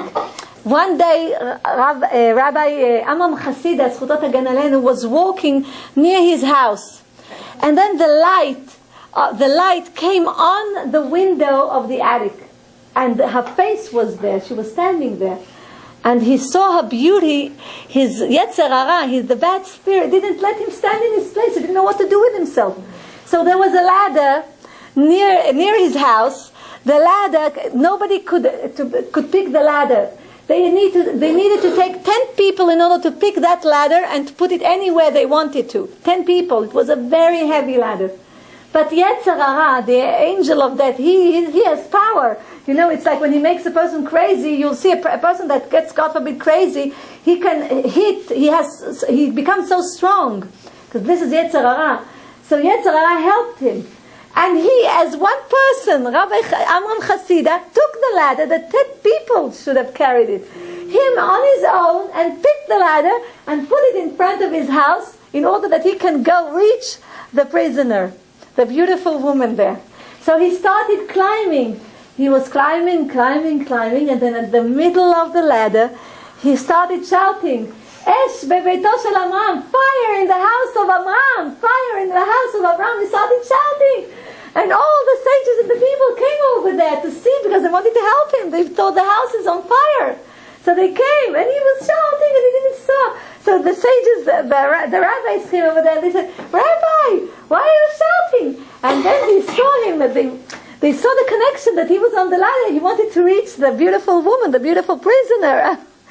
So they say, Rabbi, you shame us. You should be ashamed. What are you doing? So the rabbi said, it's better that I will be ashamed in front of you than, God forbid, in front of Hashem. So it's better. So I would like to tell you, he says, which means you should use the word Shabbat in order to not to be ashamed. Not to be ashamed in front of other people. You should use the word Shabbat in order to save you from, God forbid, making mistakes. So you can use the word Shabbat. It's very easy to use it. And you can use it every time you have a bad thought. Say Shabbat, Shabbat, Shabbat to yourself. You see in your mind, say Shabbat, Shabbat, Shabbat several times until you see that all of the bad thoughts will go. The word Shabbat protects it because it says Shabbat Shema, which means even Hashem Shabbat, even the word Shabbat. Even by saying Shabbat, you protect yourself. This is the big gift that God gave us. And God forbid that we will return the gift to God. We should say thank you to Hashem for this gift. We should say thank you that we can rest. It says, what is the notrikon of Shabbat? It says that Shabbat says, Sheina b'Shabbat ta'anug. Sheina, look, Sheina b'Shabbat ta'anug. It means that sleeping during Shabbat is a pleasure. See, this is Shabbat, Shin Betaf. Sleeping during Shabbat is a pleasure. It says, it's written. This is the notrikon of Shabbat. So it says, listen, if you don't have good things to say on Shabbat, and you feel that you are starting to, God forbid, listening to slander or slandering someone, go to sleep. It's better. You know, there's a Yemenite saying. My husband enjoys sleeping all day on Shabbat. Oh, then he doesn't sin as Baruch Hashem.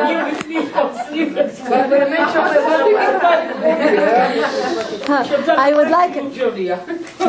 would like to tell you something. Sorry. It says there's a Yemenite saying that says like this. Shena larshaim, it says Shena larshaim, which means that sleep to the wicked, ta'anug lahem v'ta'anug la'olam. There's a Yemenite saying in Arabic, it says, Shena larshaim, ta'anug lahem v'ta'anug la'olam. Let me translate. It says that sleep to the wicked is a pleasure for them and a pleasure for the whole world, because they can't sin, they can't do bad things to people. So it's not only pleasure for them, it's pleasure for the whole world. It says, let's continue. No, chas v'chalila. I'm saying, מה זה רשע? Let me explain. When God, you know, I only touched the two sentences and I didn't even cover everything. And the two sentences of the first, Vayakhel, I didn't even come to continue. But I would like to tell you a few things. When I say wicked, it means that when God forbid Yetzer Hara, the bad spirit, wants us to do, something bad, it's better that we'll go to sleep. Don't do that. Then we will gain from it. We won't do a sin, God forbid. And then the whole world also will gain from it. We won't hurt anyone. Do you understand? It's better for us to do that. But it says another thing about Bayom Shvi'i, Bayom Shvi'i Lechem Kodesh Shabbat Shabbaton LaHashem. And the seventh day is going to be holy, a resting day for Hashem.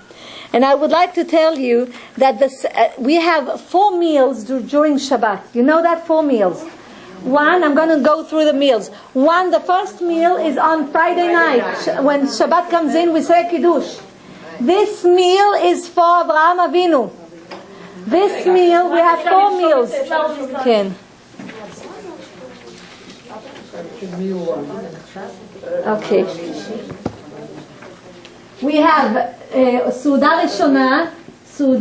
ראשונה כנגד אברהם אבינו. כנגד אברהם אבינו. עכשיו זה ראשונה. סעודה שנייה, the second meal, סעודה שנייה, is in Shabbat morning after we come back from shul. When we come, this is the second meal, this is עבור יצחק אבינו. Okay, סעודה שלישית, the third meal, שלישית, is for Yaakov, but we do that after Mincha. This is סעודה שלישית after Mincha. This is for Yaakov Avinu. And then you'll ask me, well, then Shabbat goes out, we do Havdalah. The Revi'it is סעודת David Malka Meshicha. It means it's for King David, the Mashiach. This is סעודה רביעית. זה מלווה מלכה, it's called מלווה מלכה.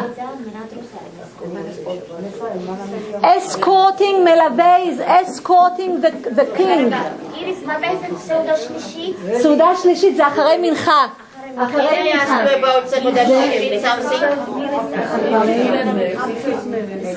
It's a big mitzvah to say the whole Birkat HaMazon in every one of them. It's a big mitzvah to eat bread, to bless over the bread, and to say loudly Birkat HaMazon. and enjoy saying it. It's a big mitzvah. You bring prosperity to your home when you do that. Can I ask you something about Seudah Shlishit? You know what I want? Birkat Hamazon. No. Is that yes? About Seudah Shlishit. After the mincha, but before time when the Friday light can be, right? You should bless over the bread. Day and night. Okay, depends when you do mincha. Okay. After the Can. We usually go to Chabad, we do that, we do mincha at 5, and then it's exactly before. Then you have mincha, and so that's the shlishit. Yes.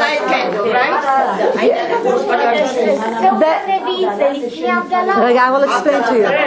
Wait, I didn't, let me explain. I know you're translating, let me explain. I'll explain. The third Seudah is after mincha. For example, you do that before it becomes dark outside. The Seudah Shlishit is before it darkens outside. This is the Seudah Shlishit.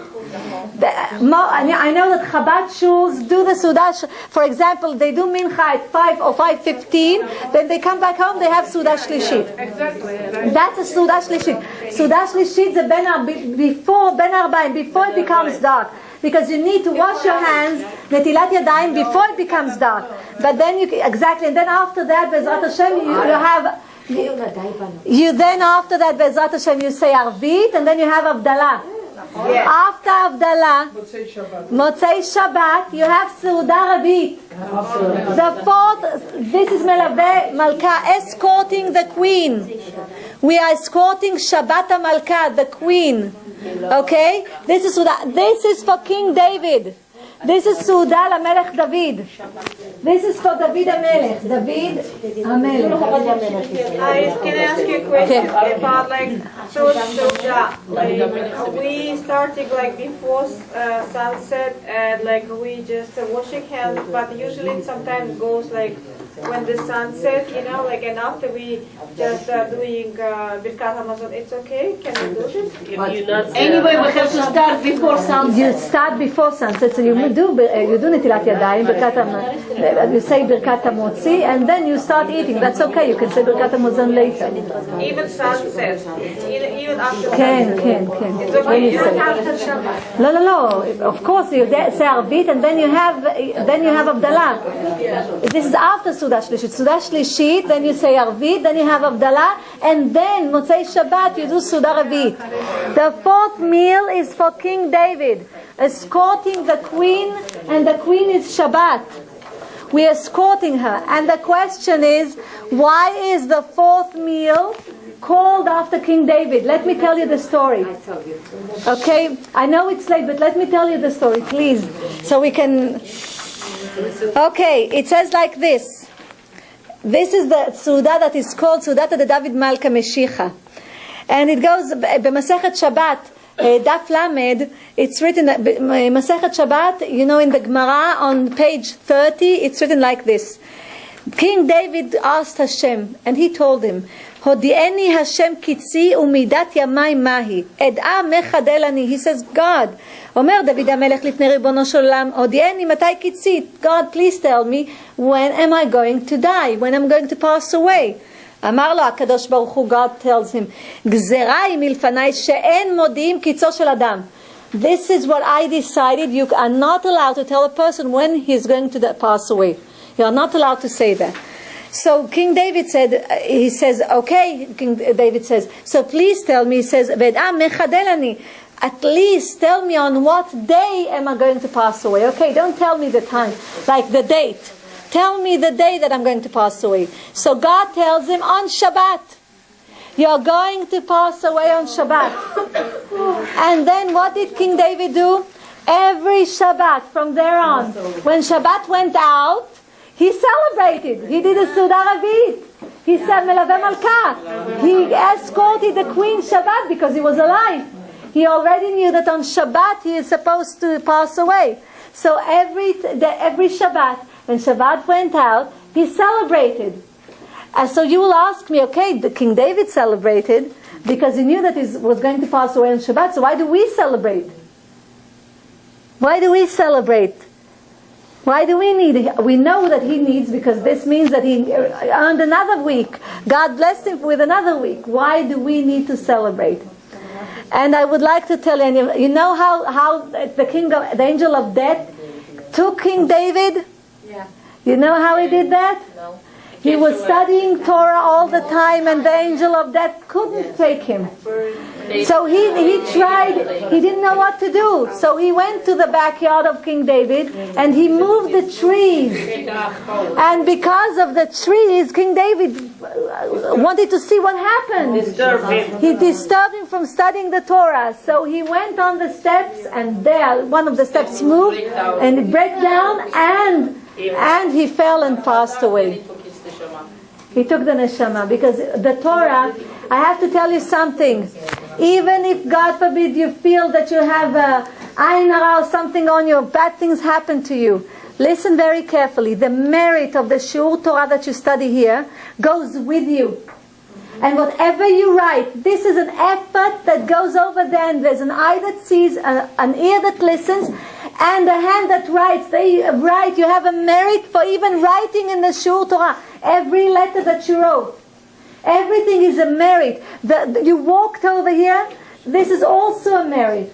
Everything that you did in order to study Torah is a big merit for you, your children, your grandchildren. It's for all of your generations to come. Be'ezrat Hashem. This is a merit that you gain for yourself. So even if Yetzer Hara tells you, why should you go? You're so tired, your husband needs you, your children need you, you have so many things to do, it's because Yetzer Hara doesn't want you to have a marriage. He wants you to stay at home. He doesn't want you to have it, because he knows that what protects people is the Torah. I told you that this is what protects us. So he knows that if we come to shiur Torah, we have protection. And now the question is, why do we celebrate every Motzei Shabbat Seudah Arvi, the fourth meal? So it says like this.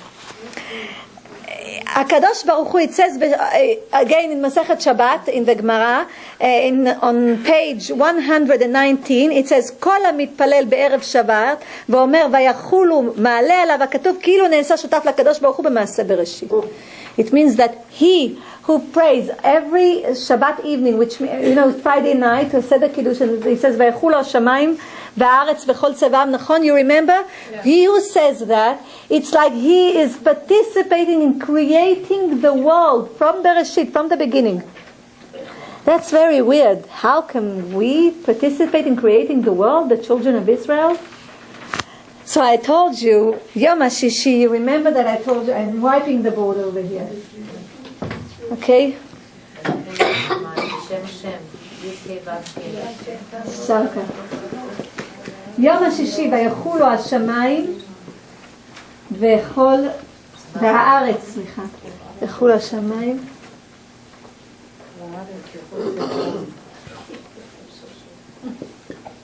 והארץ וכל צבאם.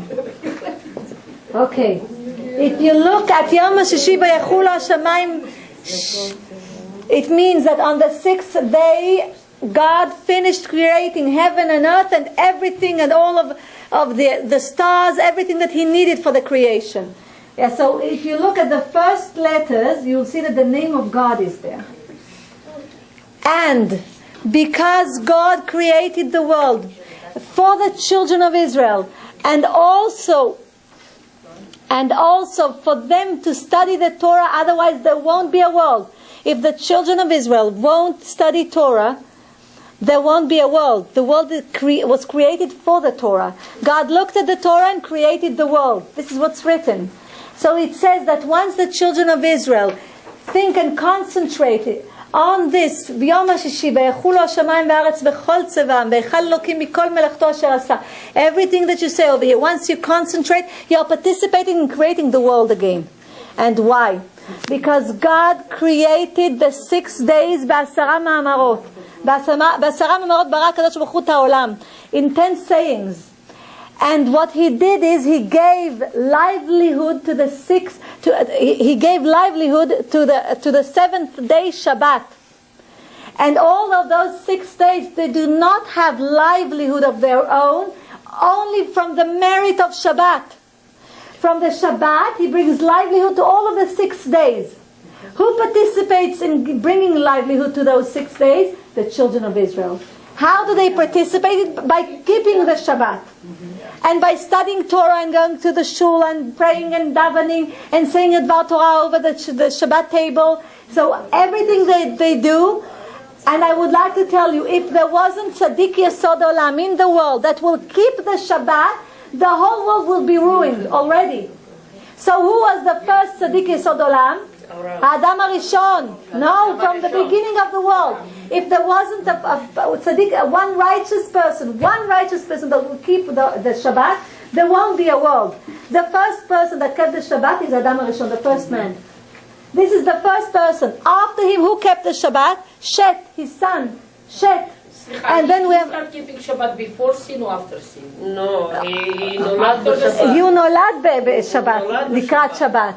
He was born then. He was supposed to keep the Shabbat. He was supposed to wait that Shabbat will come in. So he was, Adam was at Shabbat, he was born... He was born on Friday. Shabbat was, David HaMelech passed away on Shabbat. But he was born not on Shabbat, David HaMelech? David HaMelech passed away on Shabbat. Now I would like to tell you, Adam HaRishon was born on Friday. But he had three hours before Shabbat. He should have just waited 3 hours before Shabbat. Let Shabbat come in. No, he was born on Friday. The whole creation was finished on Friday. Why there were it says God wanted to show us that you shouldn't do anything on Shabbat. So God created creatures that were not, it's not that they're not fulfilled, it's that they're not whole creatures. Like demons and things like that, they're not whole creatures. Why? Because when Shabbat was supposed to come in, he stopped everything. Everything. So they won't even, in order to show the children of Israel that when Shabbat comes, you should stop every work that you're doing. You should be ready for Shabbat. You should rest and honor God. Okay? This is the Sharvit of Amelech. This is the Sharvit, which means the stick of the king. You know, the king has a beautiful stick, the wand of the king. So this is the wand of the king. So it says... When did Chava was born? When was she? שניהם נולדו ביום שישי. הכל נגמר ביום שישי. And they had only 3 hours to wait for Shabbat. But I would like to tell you, so you see, Noach kept Shabbat too, because we need to have at least one tzaddik yesod olam sheshomer Shabbat. So it was Noach, and Shem kept Shabbat, and then you see Abraham Avinu kept Shabbat, Yitzchak, Yaakov, and the children of Israel. Even in Egypt, when they were slaves, they kept Shabbat. You remember I told you Moshe Rabbeinu gave them the gift of Shabbat? Because he came to Paro and he told him, if you will make them work 7 days, 24 hours a day, they will die. You won't have slaves. You have to give them 1 day. So Paro told him, give them any day that you want. He gave them Shabbat. So even as slaves, they kept Shabbat. Because otherwise there won't be a continuation of the world. The world will be ruined, eliminated. The world exists because we keep Shabbat. Period. Look how Shabbat is very important. So why do we celebrate Suda Revi, the 4th meal? Because every Shabbat, Motzei Shabbat, when Shabbat goes out and we see that the world wasn't ruined and wasn't eliminated, we celebrate. It means that we did keep Shabbat as we should have kept it. You understand? Then the same way, exactly, which means that we did keep Shabbat exactly how we should. I will give you something because I don't have time. At least one thing of, just a minute, of Parashat Pikudei. Don't rush.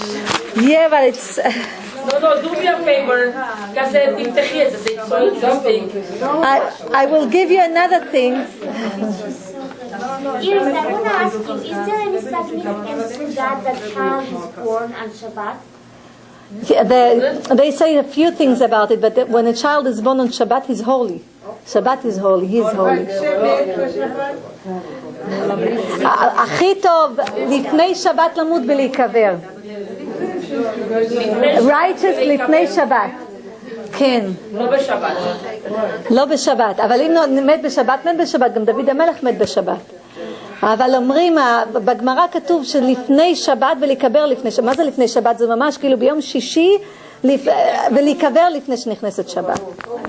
Now I would like to tell you something. I would like to finish with, I will give you the first sentence of Parashat Pikudei. זה פרשה כפולה יוצא? כן, ויחל בפיקודי. זה ראש חודש זה פרשה כפולה? לא, זה רק עכשיו. We read, אני אסביר את זה. You know, usually we read every year except for שנה מעוברת. When we have Adar Bet, you know Adar Aleph and Adar Bet, we have 2 months of Adar in the Jewish calendar, Adar Aleph and Adar Bet. Then we read those 2 portions of the week separately. But when we don't have Shana Mu'beret, we don't have Adar Aleph and Adar Bet, we read them usually together, okay? Now let's see, it says, Ela Pikudei HaMishkan, Mishkan HaEdut. Moshe Rabbeinu in the portion of the week Pikudei starts to go through everything that the children of Israel gave charity for the Mishkan, for the sanctuary of Hashem that he puts in the tent, the sanctuary tent. So it says, Ele Pikudei HaMishkan, Ele Pikudei HaMishkan, Mishkan HaEdut. Mishkan HaEdut, which means the Mishkan of testimony. Edut is testimony. Why is it a testimony? It's between the children of Israel and God. And why is it that? Because God wanted to tell them, you know, I told you that the Mishkan they started the day after Yom Kippurim. Moshe Rabbeinu came down from the mountain of Sinai with the tablets, with the new tablets. And he came down, and the next day they started the Mishkan. It took them less than half a year to prepare the whole Mishkan. I didn't speak about Betzalel, I didn't give you everything, but the 2 ones that... okay, I have to say something about Betzalel. I will give you, but...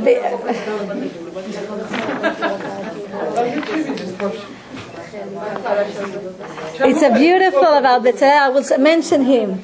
I would like to tell you, I know it's midnight already, but wait. I would like Ele Pikudei Mishkan. First I will speak about it because it's also about Acharit HaYamim. So if you look at the Mishkan, please look at the Mishkan. I'll write with the blue.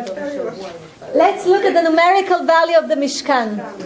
So Mishkan, Mem is 40, Shin is 300, Chaf is 20, and Nun is 50.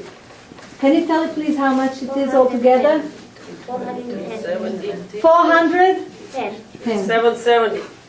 410. Look over here. 410. And then look at the Mishkan over here. It has a hay. So let's add to the Mishkan here. The hay is 5. So we have 415. And I would like to count how many letters do I have in this word. I have 1, 2, 3, 4, 5. Plus 5 letters. It's 420. Now look at the Ha'edut. Let's look at the numerical value of the Ha'edut. Hey is 5. Ayin is 70.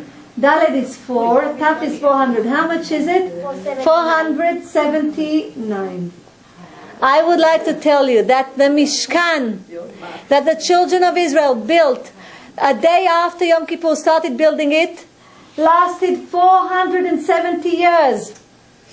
Listen there, the testimony, the Mishkan HaEdut lasted 470 years, and then King Solomon built the first temple.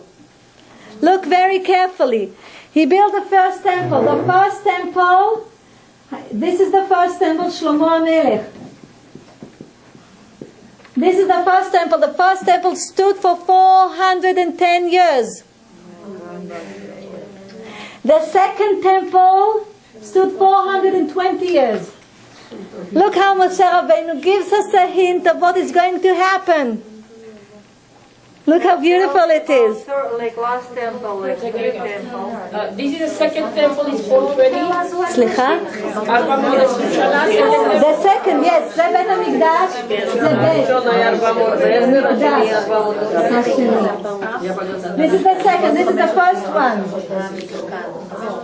Look. 479 יום לקח להם לבנות את לא, זה זמן שזה השעה, המשכן, האוהל. שנים? כן, 479 years the Mishkan lasted, and then King Solomon built the first temple. And then I would like to tell you, you know what כן, זה היה, the first המשכן was a tent. You understand? They took everything out and they went with it. Once they were traveling in the desert, it went with them. You understand? Exactly. They assembled everyone, they took everything off, they took it with them. The children of Israel. We'll speak about it B'ezrat Hashem b'Sefer Bamidbar. In the book of Bamidbar, we'll speak about how they traveled, how did they take the tent with them, and Kodesh HaKodashim v'Kodashim v'chulei. And then the first temple stood for 410 years. The second temple stood for 420 years. I would like to tell you, the king of Yoshiyahu, the king of Judah, Melech Yehuda, 50 years before the Churban, the ruining of the first temple, took the ark and hid it. In the second temple, there was 5 differences between the first temple and the second. 5 things were not in the second temple that were in the first temple. One of them was the ark. If it was the ark, the kaporet, which means the cover, the curtains of the ark, Haron Abrit, the ark, aparochet and bakruvim, and the angels that were on the ark. It wasn't over here, in here. The Shekhinah wasn't in the second temple. There were 5 things, 5 differences. And then Esh HaTamid, the fire that lasts forever, wasn't there too. Yes, Aron Kaporet, it says Aron Kaporet, בקרובים, זה אחד. 2, אש התמיד. 3, השכינה. The Shekhinah wasn't there. The third one is the Shekhinah. The fourth one, of course, the Shekhinah is not there. Ruach HaKodesh, the Holy Spirit, Ruach HaKodesh.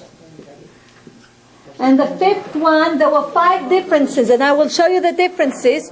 And Sheila B'urim V'tumim. Sheila B'urim V'tumim. The Kohen Gadol, the high priest, had on his breast all the 12 tribes on his breast with different stones on it. And there was the Urim and Tumim. Ken. It says in the Urim and Tumim, he could ask, this was a special thing that he asked. He asked, if he had a question, he asked Hashem, and the letters will exchange places and form words and give the answer, and exactly, and it will be lightened, all the letters. And this wasn't in the second temple. That's why it's written the second temple with a hey. It means that 5 things were missing in the second temple that were in the first temple.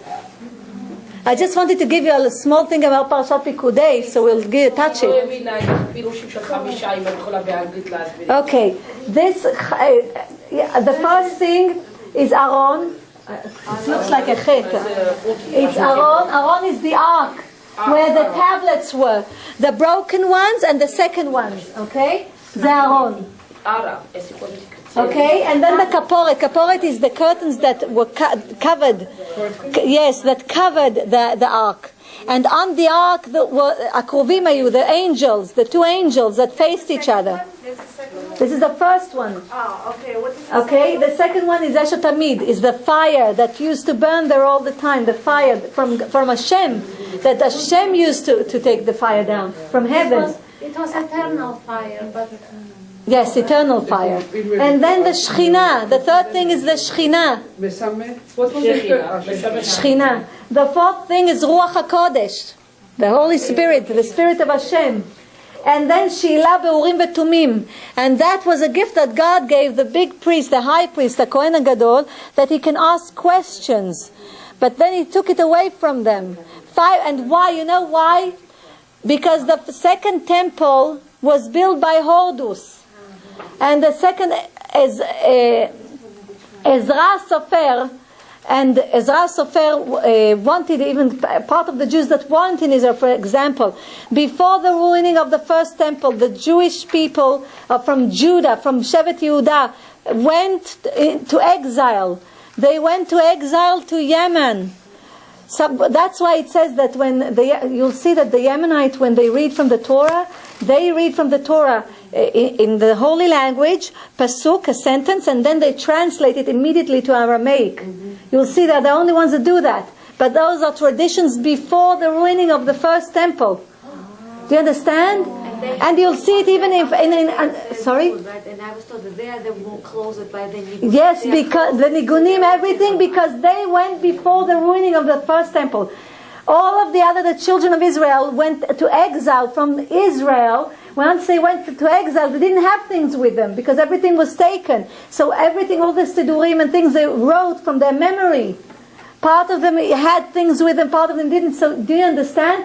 This is the original one. It's even the way they announce it. Everything is it's original because it comes from the first temple, before the ruining of the first temple. Everybody possessed, everybody had Ruach HaKodesh. Ruach HaKodesh you can possess if you are holy. It comes from Hashem. Hashem says, "Va'asu li mishkan v'shachanti betocham." They will make a temple for me, and instead of saying "v'shachanti betocho" and I will come into it, I will come into them. So it was in first Episode. Yes. So God says, but each and every one of us should make a temple out of his own body, his own soul. God says, make a temple for me, and I will take my Shekhinah and put it in you. Sorry, I have a question. I would like to... That Yemenian rabbis, they are praying in Lashon HaKodesh, and then definition of Aramaic. Yeah, it goes like this. You'll see in every Chumash. When you open it, you see Turgum Unkulus. Yeah. The translation of Unkulus. When you see the translation of Unkulus, it's in Aramaic. Why did we have to translate? Because people did not understand the holy language. So the reason I asked you, because the Georgian Jews left the Eretz HaKodesh before Bet HaMikdash HaRishon. So they are also, I don't know if they read it. Then how they were prayed before Bet HaMikdash HaRishon was destroyed? Before Bet HaMikdash was destroyed, the first one. That's how they used to pray there? That's how they used to pray there. That means that's how Georgians are praying also. That's how they used to pray. I would like to... No, I understand. We are praying They're as simple. Sephardic style. They have the tradition Like from the first Sephardic, time. but we are Sephardic.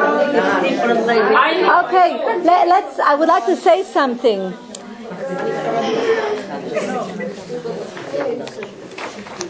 You know what? I would like to show you something.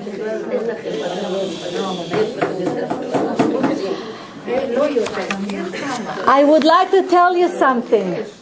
I will end with this. I will just tell you that there were two that were chosen to be the head of the building of the Mishkan, and they were Betzalel Mishevet Yehuda, Betzalel ben Chur, Betzalel ben Uri ben Chur, and then Mishevet Yehuda, and then we have Eliav Mishevet Dan. It says that Shevet Yehuda, the tribe of Judah, was the tribe of kingdom, and Shevet Dan was the lowest tribe, the tribe of a maidservant. So it says God told the children of Israel by doing this, He chose them, but He told the children of Israel, you see, in my eyes, all of you are even. Even the one that thinks that he is a king in this world, he's rich, he's a king, and the one that is the poorest person in this world. Both of them, in my eyes, are even because they do not take their riches with them. They take only the mitzvot and the good deeds with them. So for me, they're even. Everyone has a different test in this world. This is our fixing in this world. But I would like to tell you that the building of the Mishkan was exactly like the creation of Bereshit. And you will ask, I can't write it now on the board, but I will give it to you. I will give you the comparison between both of them. It says like this. Look at the Maaseh Bereshit. It says, Bereshit nivra'u shamayim va'aretz. And the first day God created, it says, earth, heaven and earth. And then what happened on the first thing that they did in Bniyat HaMishkan? What did they do? They did Yeriot 10 v'chatesar, which means you shall spread curtains over the Mishkan. That means that you make a separation between Kodesh HaKodashim, Kodashim, and all the other children of Israel. This is the same, heaven and earth. It's a separation. And then the second day, Nivra Rakia, Lavdil ben Maim leMaim, which means the second day, the sky, let the sky be fixed to separate upper waters from lower waters. And then what was done in the second day of the building of the Mishkan? It says parochet. Parochet was to separate between Kodesh Kodeshim, the Holy of Holiest, and the Holy. It was the curtains, special curtains to separate it from them. So look, להבדיל בין מים למים ובין קודש קודשים לקודשים. The third day נקבו המים ונברו הימים. The third day, God took all the water and put it together, all the water in the same place. And then we had also chaim, grass, and all the fruits were made on the third day. So on the third day we have kiyor lerechatza. Kiyor is the tap over there. The kiyor was made on the third day of Bniyat HaMishkan in order to gather the water in the kiyor. It's the same thing, gathering the water and making oceans. And look how beautiful it is. And then what we do, I told you grass and wheat and everything was created on the third day. So what was built on the third day and was done? B'Mishkan, what was done over there is lechem apanim, the bread, the 12 loaves of bread. So that comes from seeds. And we continue to the fourth day. The fourth day, nivru ha'meorot, the sun was created, the stars, the moon. And what was created? What was built on the fourth day? The menorah. You see, the fourth day, the menorah was created. And we continue to the fifth day. The fifth day, the birds were created. You remember the birds, fish, and what was prepared in the fifth day? The kruvim, the angels that looked like birds. You remember they had wings. Parsu et knafehem. That was made on the fourth day. And we continue to so that was made on the fifth day. We continue to the sixth day. The sixth day, God created Adam v'Chava v'chniso legan Eden le'avda u'leshomra. He created Adam and Chava, his wife, and he put him in paradise to keep her. On the sixth day of the Mishkan, Kadosh Baruch Hu nitkan Aaron uvanav lavo el Ohel Moed. He told Moshe Rabbeinu to prepare Aaron and his children. So they will go into Ohel Moed, and they will know that Aaron will go to Lesharet b'Kodesh HaKodashim. That's the same thing. It's like being in paradise in Gan Eden. And what happened on the seventh day? God stopped the creation. He was resting. Vayakhulu hashamayim va'aretz. Vayikadesh oto, and God blessed the seventh day, and He made it holy. And what was on the seventh day of the Bniyat of Mishkan? Vatechal kol mlechet Ohel Moed. All of the work stopped on the seventh day. Vayikadesh oto, and Moshe Rabbeinu was blessing and making it holy. That's what Hashem told him. This is when we compare in the beginning creation with what God did the Mishkan, what told Moshe Rabbeinu to do at the Mishkan. And why did he do that?